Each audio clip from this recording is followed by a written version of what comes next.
कौन सा वाला है? वही तो है, 11 ही तो है। In a progressive classroom.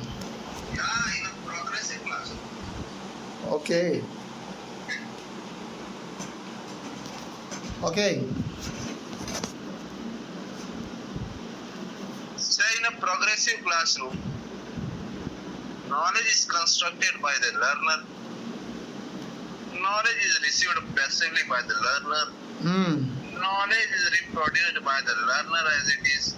Knowledge is recalled by the learner as per instruction of the teacher. मतलब प्रोग्रेसिव क्लासरूम में क्या नॉलेज को लर्नर के द्वारा कंस्ट्रक्ट किया जाता है या फिर नॉलेज को पैसिवली लर्नर के द्वारा रिसीव किया जाता है या फिर नॉलेज को लर्नर के द्वारा रिप्रोड्यूस करके रिपीट किया जाता है या नॉलेज को लर्नर के द्वारा रिकॉल किया जाता है as per the instruction of the teacher.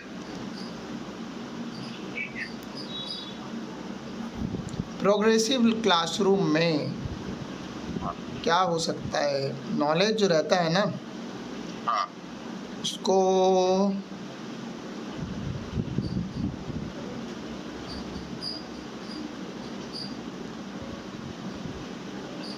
Progressive classroom मतलब प्रोग्रेस करेगा, है ना?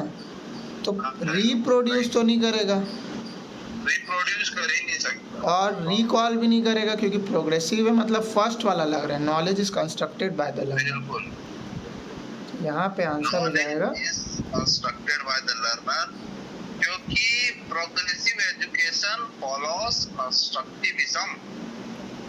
फर्स्ट वाला आंसर सही है। एक्सप्लोर करता है, इन्वेस्टिगेट करता है, कंस्ट्रक्ट नॉलेज करता है rather than merely memorising.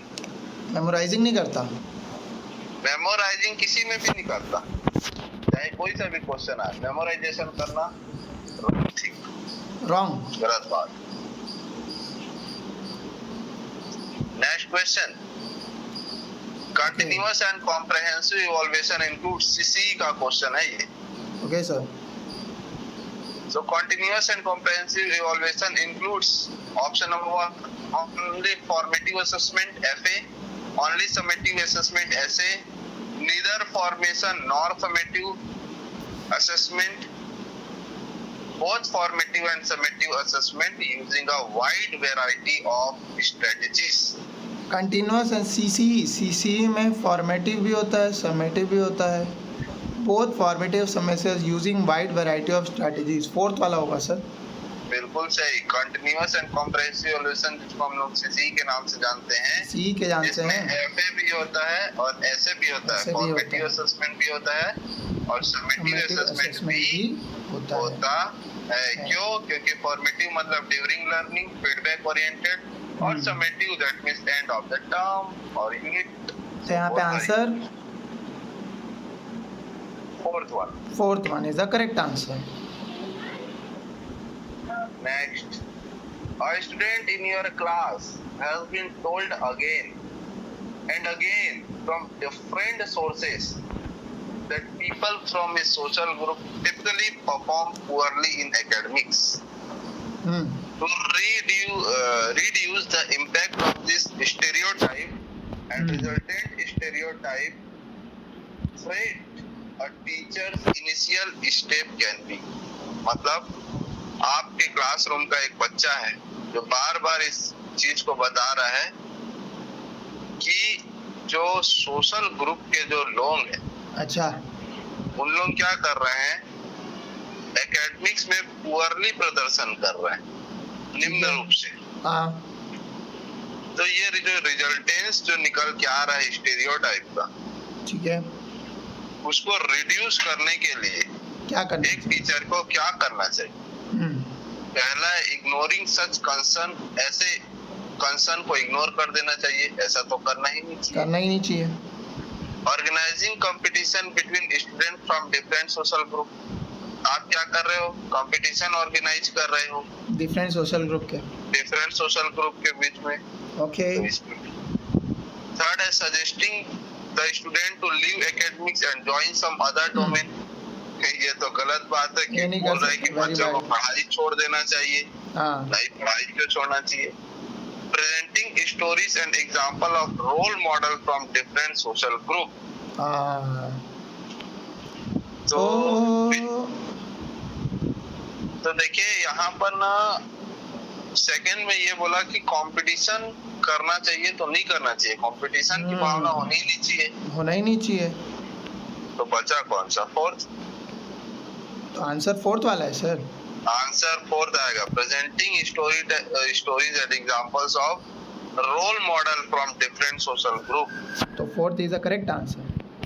Fourth should is the correct answer कि हमको अपने रोल मॉडल का स्टोरी एग्जांपल दे करके उनके सामने प्रस्तुत करना चाहिए। ठीक है sir. Now next one, inclusive classroom. Inclusive classroom में टीचर को क्या करना चाहिए? क्या करना चाहिए टीचर को? Believe that every child has a potential to learn as per their abilities and strengths. Okay. So an attitude of pity and sympathy is self-learners. So an attitude and pity and empathy. Pity, Daya. Use labels such as handicapped child, retarded child to categorize children. No sir, categorize नहीं करना चाहिए. और Pay attention only to the gifted and talented children, ये भी wrong हो गया. अच्छा. Third, fourth wrong हो गया. अब फर्स्ट और सेकंड चाहिए होगा. फर्स्ट वाला होगा सर, इंक्लूसिव क्लासरूम में तो फर्स्ट वाला होगा, बिल्कुल बिल्कुल. देखिए इसमें डिसेबल्ड लर्नर की बात की गई है, डिसेबल्ड लर्नर का बात होना ही नहीं चाहिए यहाँ पर. पीटी नहीं दिखाना है ना सर, एक्चुअल में इंक्लूसिव क्लासरूम में रहेगा डिसेबल लर्नर, पर आप उस पर दया नहीं दिखा सकते और सिंपैथी नहीं दिखाना है, उसको भी बाकी बच्चों जैसा ही समझना है. इक्वल एजुकेशन का अपॉर्चुनिटी देना है कि नहीं? वही तो first one is the correct answer then. हाँ, फर्स्ट होगा कि बिलीव दैट एवरी चाइल्ड, हर बच्चे में अपनी एक अलग अलग पोटेंशियल है और वह कुछ भी सीख सकता है. अच्छा. बस आप उसको सिखाइए. तो फर्स्ट वन सही है. हाँ, इंक्लूसिव क्लासरूम या inclusive education, that means respecting diversity, equal opportunities, yes, strength based teaching. Okay, next question. Next, a student shows the following signs in the classroom and is anxiety around reading, difficulty in recognizing words or letters, poor vocabulary skills, okay, difficulty with understanding or remembering what was read. So these are an indication of which student? Autistic creative नहीं है, student. Learning sir first तो होगा sir, autistic child ही तो होता है sir. Creative तो है ही नहीं वो, और लर्निंग डिसेबिलिटी भी नहीं है. नहीं है. मेंटल एम्पावरमेंट भी तो नहीं है जहाँ तक कि मेंटल. एक मिनट, इसने क्या बोला? Student shows the following sign. पहले तो एंजाइटी अराउंड रीडिंग बोल रहा है, पढ़ने के लिए चिंता. अच्छा. और डिफिकल्टी इन रिकॉग्नाइजिंग वर्ड्स और लेटर, मतलब उसको वर्ड पहचान नहीं पा रहा है वो. ओके. अच्छा. और तीसरा है पुअर वोकाबुलरी है, थोड़ा सा उसकी वोकाबुलरी पुअर है. और डिफिकल्टी विद अंडरस्टैंडिंग और रिमेम्बरिंग व्हाट वाज रीड, मतलब वो पढ़ा हुआ चीज है, उसको याद करने में उसको प्रॉब्लम जाता है. तो देखिए यहाँ पर क्या लिखा है सेकंड नंबर में, डिफिकल्टी इन रिकॉग्नाइजिंग वर्ड और लेटर, मतलब इस शब्दों या अक्षरों को पहचानने में कठिनाई होती है, जिसको हम लोग डिसऑर्डर के नाम से भी जानते हैं. अच्छा. और वो आता है डिसेबिलिटी के अंतर्गत में. तो थर्ड वाला होगा. तो इसका आंसर होगा थर्ड वाला, लर्निंग डिसेबिलिटी. ओके, मेरे को लग ही रहा था सर. ऑटिस्टिक में तो ये होगा कि देखने में भी दिक्कत होगा, वो सब नहीं है उसमें. हाँ, वो सब नहीं है. यहाँ पर पहचानने में रीडिंग डिसऑर्डर है वो. तो लर्निंग डिसेबिलिटी. हाँ, डिसलेक्सिया के नाम से भी जानते हैं. Dyslexia. teacher can address needs of specially abled learner in an inclusive classroom by. फिर से inclusive classroom से क्वेश्चन है कि टीचर को क्या करना चाहिए, क्या करना चाहिए जो स्पेशल एबल्ड लर्नर है. Emphasizing upon practice and drill and using paper pencil test for assessment. No sir, drill तो करना ही नहीं. Following uniform ways of instructing the students. Giving a lot of written homework and stressing on homework तो देना ही नहीं है इतना. other right student. Homework नहीं देना है ज्यादा. होमवर्क देना ही नहीं है ज्यादा. Developing specific learning objective based on an analysis of each student learning strength and weakness. क्या फोर्थ आंसर हो सकता है? फोर्थ आंसर ही है सर. इसका आंसर फोर्थ ही होगा. फोर्थ आंसर यहाँ पे हमको लगता है सही है. हाँ, क्योंकि सेकंड में क्या है, यहाँ पर यूनिफॉर्म बेस की बात की गई है. अच्छा, तो यूनिफॉर्म नहीं होना चाहिए, वो मल्टी सेलुलर फॉर्म होना चाहिए. मल्टी सेलुलर होना चाहिए. ठीक है sir. Next, teacher can encourage creative learners in her classroom by. Teacher को अपने क्लासरूम में क्रिएटिव लर्नर्स एनकरेज कैसे करें? एनकरेज कैसे कर सकता है टीचर? कैसे कर सकता है? Emphasizing convergent thinking को emphasize करके. Discouraging divergent thinking, discourage तो करना ही नहीं है.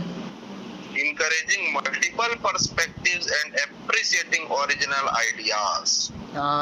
और discouraging the students from taking risk and understanding challenge. तो discourage भी नहीं करना है. तो आंसर नंबर कौन सा होगा इसमें?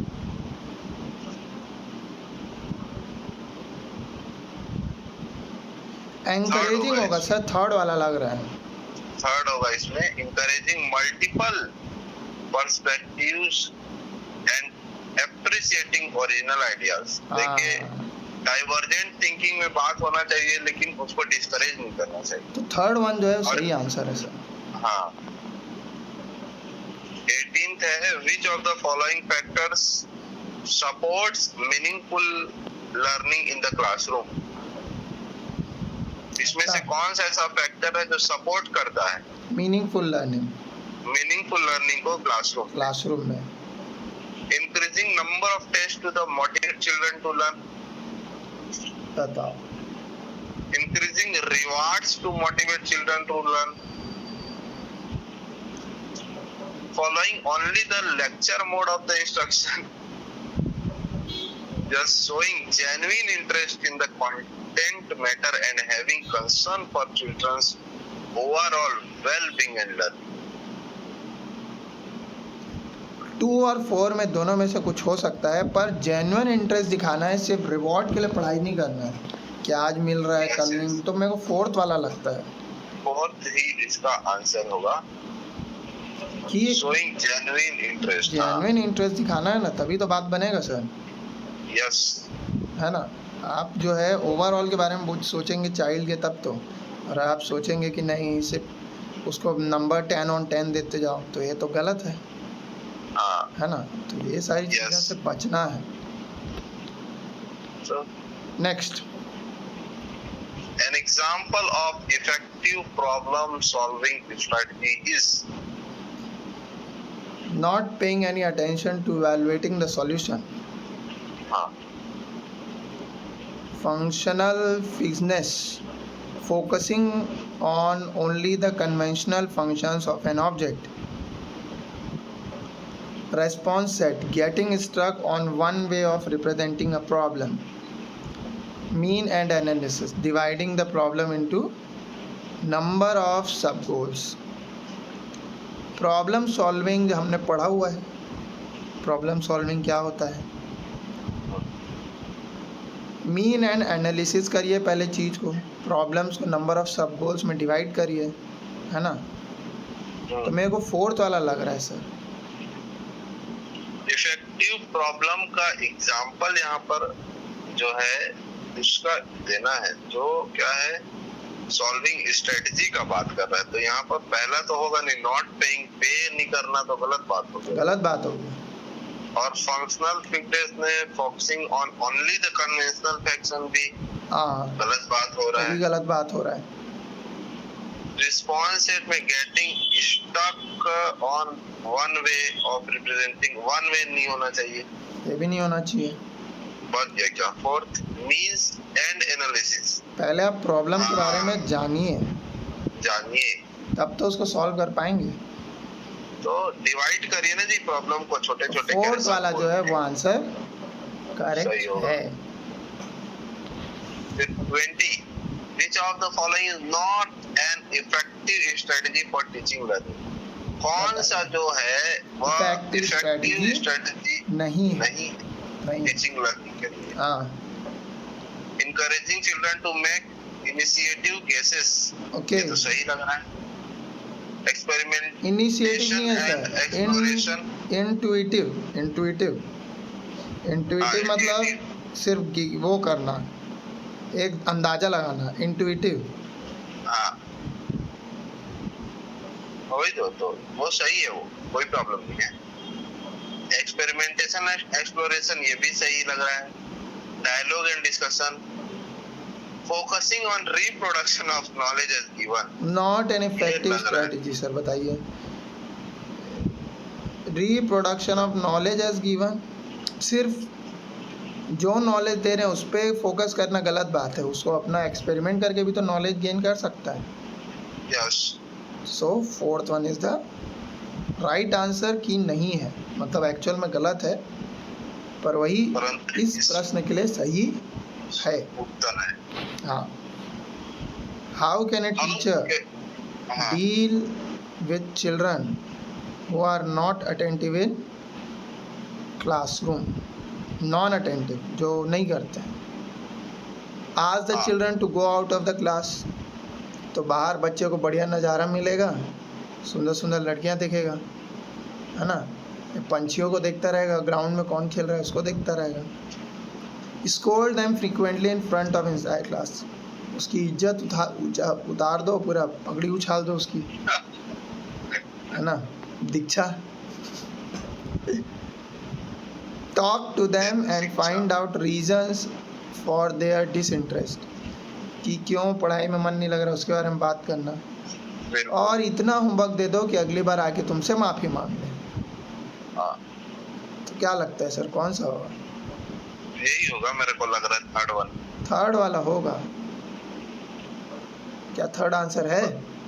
थर्ड आंसर ही होगा, क्योंकि भाई उसके जानने का हम प्रयास करेंगे कि क्यों तुम्हारा मन नहीं लग रहा है पढ़ाई में। हाँ, थर्ड आंसर सही आंसर है। आगे बढ़ते हैं। कंस्ट्रक्टिविस्ट अप्रोच सजेस्ट करता है कि डैश जो है वो क्रूशियल है नॉलेज को कंस्ट्रक्ट करने में। Dash is crucial for constructive knowledge. Constructivist approach के लिए क्या प्रायर नॉलेज ज़रूरी है लर्नर का? दूसरा, कंडीशनिंग ज़रूरी है, पनिशमेंट या फिर रोट मेमोरी। तो कंस्ट्रक्टिविस्ट अप्रोच का तो मतलब ही वही है। कंस्ट्रक्टिविस्ट अप्रोच का मतलब ये है constructing new knowledge with the help of existing stimuli या एग्जिस्टिंग प्रायर नॉलेज।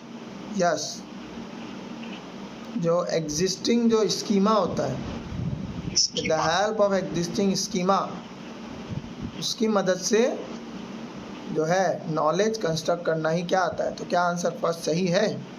फर्स्ट है prior knowledge of the learner, वही है। कनेक्ट होगा? Previous knowledge to the present knowledge is called constructivism. वही होगा कंस्ट्रक्टिविज्म। 23, जो चिल्ड्रन है वो कंस्ट्रक्ट करते हैं native theories about various phenomena. सही है। इस बैकग्राउंड के हिसाब से जो टीचर है उसको क्या करना चाहिए? उसको कॉन्सेप्शंस को जो है उसको क्या करना चाहिए, कॉन्सेप्शंस को चैलेंज करना चाहिए अपने डायलॉग से, कि भाई उसके साथ वाद विवाद चालू कर दो, वो बोल रहा है तो उसको और चैलेंज कर दो जो उसकी थ्योरी बना रहे। बच्चों के जो है थ्योरीज या उनके आइडियाज़, उसको तू एकदम डिस्करेज कर देने का, ना ना ना, रॉन्ग हो गया, डिसमिस नहीं करना चाहिए। जो मैं पढ़ा रही हूँ वही पढ़ो, ऐसा नो इग्नोर कर देना चिल्ड्रन के आइडियाज़ के, अपना दिमाग मत चलाओ, नो नो, ज़्यादा गणित मत लगाओ, ऐसा बोल देने का। ना ना और स्कोल्ड करने को चिल्ड्रन को, ना ना ना, और कि भाई तुम पढ़ाते टाइम ये सब क्यों पूछते हो, ऐसा है वैसा है, तो इंटरफेयर कर रहे हो टीचिंग में। कि उनकी जो थ्योरीज है उसको और क्लियर करना और उसमें अपना ज्ञान को भी इन्वॉल्व करना, ताकि उनका कॉन्सेप्ट क्लियर हो सके। क्या होगा सर, फर्स्ट वाला होगा, फर्स्ट वाला ही होगा। फर्स्ट वाला ही होगा, फर्स्ट वन इज राइट।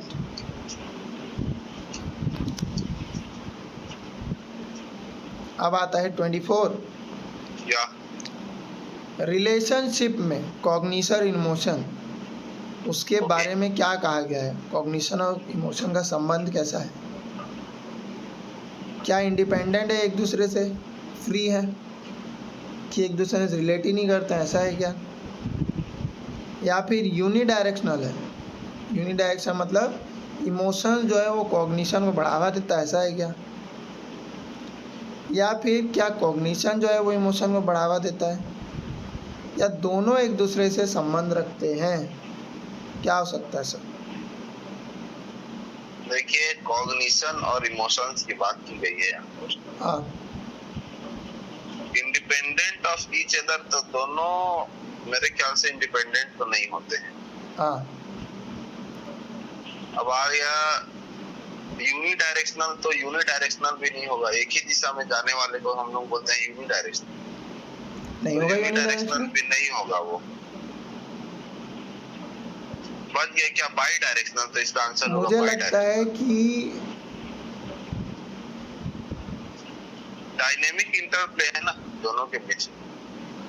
दोनों क्या है, कंटिन्यूअस प्रोसेस है।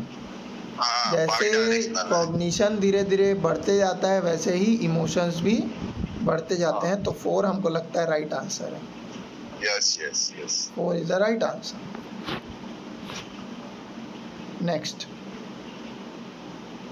which of the following factors affect learning? क्या interest of the student affect करता है, क्या इमोशनल हेल्थ स्टूडेंट का इफेक्ट करता है, क्या पेडागोगिकल स्ट्रेटजीज अफेक्ट करता है, या फिर सोशल और कल्चरल कॉन्टेक्स्ट जो है स्टूडेंट का वो अफेक्ट करता है। क्या हो सकता है, लर्निंग को मेरे ख्याल से इफेक्ट करता है सोशल और कल्चरल कॉन्टेक्स्ट, तो करता ही है, 4 तो करेगा ही, क्योंकि आप सोसाइटी जो है आपने पढ़ा है, फैक्टर अफेक्टिंग लर्निंग में सोसाइटी भी आता है, कल्चर भी आता है। ये तो है, अब पेडागोगिकल स्ट्रेटजीज भी करता है वो भी करता है। कि बच्चे के अंदर कैसी भावनाएं चल रही है, पेडागोजी भी देखना पड़ेगा ना, कि एडोलेसेंस में लर्निंग का क्या अंतर होता है, बाकी जगह क्या अंतर होता है। फिर आता है emotional health of the student, तो बिल्कुल मुझे तो सारे ही लग रहे हैं सर, सारे सारे सही है, 1 2 3 4 चारों सही होंगे, चारों सही है। तो चारों सही है, so 4th is the right answer, 4th right answer है। Next 26, dash are an important aspect of the process of meaningful construction of knowledge. Meaningful construction जो है नॉलेज का, उसके लिए सबसे इम्पोर्टेंट एस्पेक्ट क्या है, सोशल इंटरेक्शन इम्पोर्टेंट है बिल्कुल, ड्रिल एंड रिपीटिव रिकॉल ये मेरे को थोड़ा सा अजीब लग रहा है, रिवॉर्ड एंड पनिशमेंट तो मीनिंगफुल कंस्ट्रक्शन नहीं है, पनिशमेंट है, और stimulus response association construction of knowledge के लिए तो मेरे को नहीं लगता है, स्टिमुली से आप नॉलेज कंस्ट्रक्ट नहीं कर सकते। मेरे को फर्स्ट लग रहा है सोशल इंटरेक्शन। वही है, dash are an important aspect of the process of meaningful construction. Social construction of knowledge, knowledge को आपको बनाना है, कंस्ट्रक्ट करना है, तो आपको इंटरेक्ट करना ही पड़ेगा, एक दूसरे से बातचीत कर रहे हैं। इंटरेक्शंस। बातचीत करके तो आप अपना नॉलेज बढ़ाओगे जी। हाँ, first is the right right answer. Answer. ठीक है सर, आपकी बात को हम मान लेते हैं। When students repeatedly engage in an activity such as design and conduct an experiment to earn a reward that is not directly related to that activity, such as earn a star or badge, they are likely likely to develop मतलब करना कि जब materialistic attitude.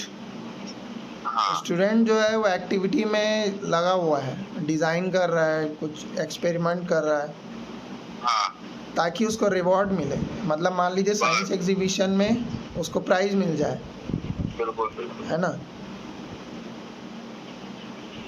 पर वो reward पर sir वो star और batch के लिए नहीं है, मतलब वही है कि वो कोई इनाम के लिए नहीं है।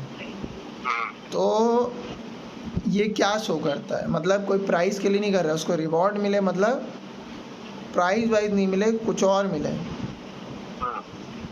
तो क्या वो मटेरियलिस्टिक एटीट्यूड को डेवलप कर रहा है लर्निंग के लिए? क्या वो इंजॉय कर रहा है लर्निंग को अंडरस्टैंडिंग के साथ? क्या बिना रिवॉर्ड के भी उसने हैबिट बना ली है एक्टिविटी करना? क्या वो मास्टरी गोल्स सेट कर रहा है? ना कि वो दूसरे, तो मुझे लगता है सर मास्टरी गोल सेट कर रहा है, मेरे को लगता है।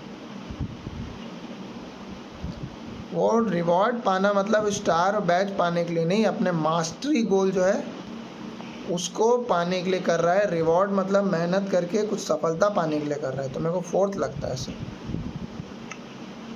इसमें क्या है, जब कोई स्टूडेंट हाँ बार बार प्राइज लेने के लिए एक्टिविटी करने का डिसीजन लेता है, बार बार अगेन एंड अगेन, तो वो अंडरस्टैंडिंग के लिए कर रहा है। बट वो डायरेक्टली कनेक्टेड नहीं है वहां पर अच्छा, उस एक्टिविटी से। तो पहला क्या बोल रहे हैं, develop materialistic attitude towards learning.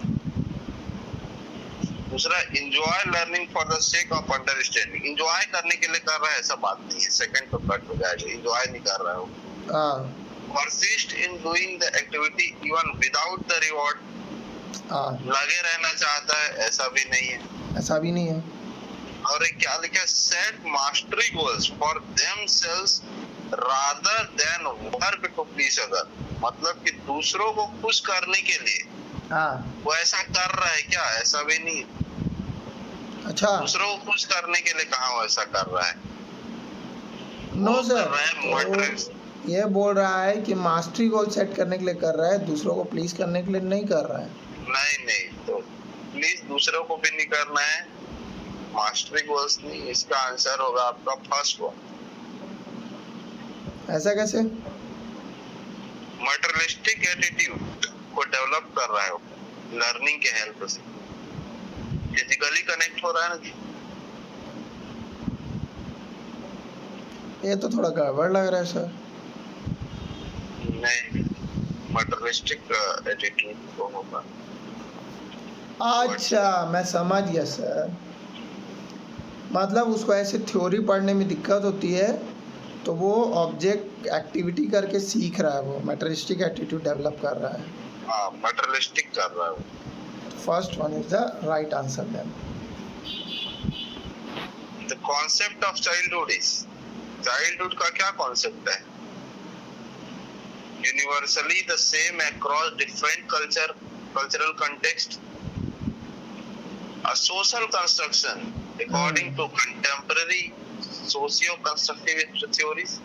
अच्छा, the children are born evil and have to be civilized, गलत। अच्छा, that children begin with nothing at all and their characters are shaped entirely by God। कौन सा आंसर होगा? Childhood का मतलब क्या है? तो फर्स्ट और थर्ड तो नहीं होगा सर। हाँ, फर्स्ट तो नहीं होगा, थर्ड भी। और इसने बोला कि बच्चा 0 से स्टार्ट होता है, ऐसा भी नहीं होता है। बच्चे मेरे को 0 वही से लगा कैसे सर start कि सोशल एक्टिविटी करके जो है चाइल्डहुड का कॉन्सेप्ट जो है वो समझा जा सकता है, तो मुझे तो सेकंड लगता है सर। सेकेंड ही होगा। Social construction according to contemporary socio constructivist theory. Social Second. Construction जब तक नहीं होगा तब तक बच्चा कहाँ से नहीं आएगा? होगा, तो second is the right answer. हाँ। अच्छा, Which of the following characterize the period of middle childhood? Middle childhood की क्या कैरेक्टरिस्टिक्स है? Middle childhood physically growth and development occur at Occur by rapid pace. Rapid pace. Okay, बहुत तेजी से होता है क्या ग्रोथ, फिजिकल ग्रोथ? बताओ। Ability to think abstractly and use of scientific reasoning develop समझने की शक्ति आ जाती है क्या? हाँ। ज्यादातर children begin to think logically but concretely, ऐसा सोचना चालू कर देते हैं क्या? या learning occurs primarily through sensory and motor activities? तो मुझे क्या लगता है, एडोलेसेंस तो आया नहीं है, तो फिजिकल ग्रोथ और डेवलपमेंट मेरे को नहीं लगता है। ना, फिजिकल ग्रोथ नहीं होगा। और लर्निंग अगर through sensory and motor activities, तो ये छोटा बच्चा तो नहीं है, ना चाइल्डहुड नहीं है, तो ये भी नहीं होगा। मोटर एक्टिविटीज़ का ज़रूरत नहीं है। तो यूज़ ऑफ साइंटिफिक रीजनिंग जो है या तो उसमें से हो सकता है। नहीं, मुझे लगता है कि लॉजिकली तो थिंक करने लगता है बच्चा, बट अभी भी वो पूरी तरीके से कॉन्क्रीटली सोचता नहीं है, तो मुझे थर्ड लगता है। सही तो है। क्योंकि ये मिडिल चाइल्डहुड बोल रहा है ना सर, अगर एडोलेसेंस आता तब वो जो है एब्स्ट्रैक्टली सोचता और साइंटिफिक रीजनिंग के बारे में सोचता, तो मुझे लगता है इसका आंसर थर्ड होगा। थर्ड ही है। अच्छा, family and neighbourhood are family and neighbourhood psychological agencies है क्या चिल्ड्रन के लिए? प्राइमरी सोशलाइजिंग एजेंसीज है क्या? मिडिल सोशलाइजिंग एजेंसीज है या सेकेंडरी सोशलाइजिंग? तो सेकेंडरी तो नहीं हो सकता सर, है ना। फैमिली और नेबर जो है वो प्राथमिक तो माता पिता होते हैं। या अब मनोवैज्ञानिक तो माता पिता को मेरे को नहीं लगता मनोवैज्ञानिक हो गए, साइकोलॉजिकल नहीं हो सकते। मुझे लग रहा है शायद सेकेंडरी हो सकता है। प्राइमरी मम्मी पापा हो गए, सेकेंडरी नेबरहुड, स्कूल, ये फैमिली, ये सब आ जाएगा। नहीं, एक्चुअल में देखिए, हाँ जो प्राइमरी सोशलाइजिंग एजेंसी है, हाँ, सेकेंडरी तो आपका इन्वायरमेंट हुआ। ओके। प्राइमरी मतलब बच्चा कहाँ से सीख रहा है? अपने फैमिली से ही तो सीखेगा। फैमिली और नेबर यानी कि प्राइमरी होगा आंसर, है ना। तो ओके, तो thank you so much. Thank you so much. अभी हम थोड़ा नाश्ता वास्ता करते हैं, है ना, और आपसे फिर मिलते हैं। धन्यवाद आप सभी का इसको देखने के लिए और ज्वाइन करने के लिए।